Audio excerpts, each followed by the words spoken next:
Hey everyone, welcome back. Deep in the frozen wilderness of Canada lies a village that vanished overnight. Its people disappeared without a trace. What really happened at Anjikuni Lake? Let's find out. There are over 8.2 billion people living on planet Earth right now. That's a lot of people to keep track of. So it is not surprising that every so often someone goes missing and we can't figure out what happened to them. There are hundreds of thousands of missing persons cases around the world at any given time. Some are solved, some aren't. But the case we're about to tell you about remains one of the strangest missing persons cases in history, and it's one that has never been explained.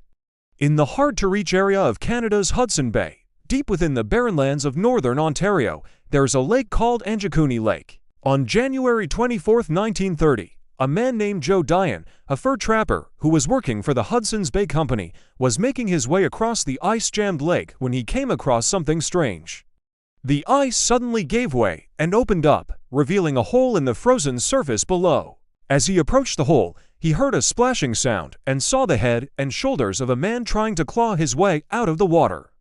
Diane rushed to help the struggling man and eventually pulled him from the icy water. When he asked the man where everyone else was, the man looked confused and responded, "I am the only one left. All the others have gone away." At first, Diane thought the man was drunk, but soon realized he was telling the truth. The rest of the villagers were nowhere to be found. It was then that Diane noticed something else was strange. The man's home was nearby, and as he approached it, he noticed that the door was open and a half-cooked rabbit was sitting on the table. Everything was in complete disarray, as if the occupants of the house had fled in haste. And outside, they had apparently abandoned their belongings, including a dog sled. But this wasn't just any dog sled. It had 20 starving dogs in it, so hungry that they had started eating each other. As Diane made his way further into the village, he noticed more homes that showed signs of sudden abandonment. He also noticed animal bones littering the ground, which suggested the people who lived here hadn't been hunting recently.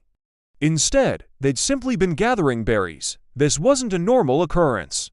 If the people here were anything like the trappers that worked in the area, they hunted foxes for their fur.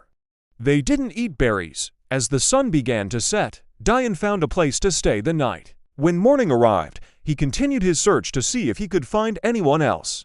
He came across what appeared to be a graveyard and noticed that several of the graves had been dug up.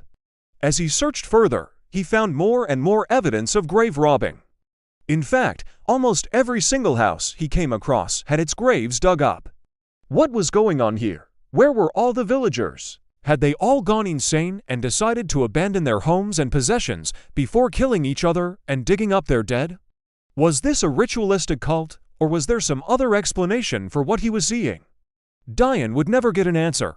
To this day, no one knows what happened to the people who lived in the village. The Canadian government sent in an investigation team, but by the time they got there, everything was completely destroyed. The buildings were burned, and all that remained was a pile of ashes. The lead investigator was baffled and claimed it would be impossible to determine what had happened to the people unless someone came forward with more information. And that's exactly what happened. A local trapper came forward and said he'd seen a group of men in the village talking with strangers. The men had returned a few days later, and when they realized the natives were gone, they burned down the village. The trapper said that he'd heard gunshots coming from the village, but assumed the trappers were just scaring off some bears. However, when he visited the village a few weeks later, he found it abandoned. While this may seem like a plausible explanation, it doesn't explain why the graves were dug up or why the natives left behind their possessions. Some believe the villagers were killed by a mysterious illness, while others believe they were taken by a mysterious creature known as the Wendigo. But the most compelling theory is that the villagers were taken by an advanced alien species, considering there's been many reports of UFOs in the area dating back to the 1920s. What do you think happened to the people of Anjikuni Lake? Let us know your thoughts. And make sure to subscribe and stay tuned for more videos like these. Bye for now.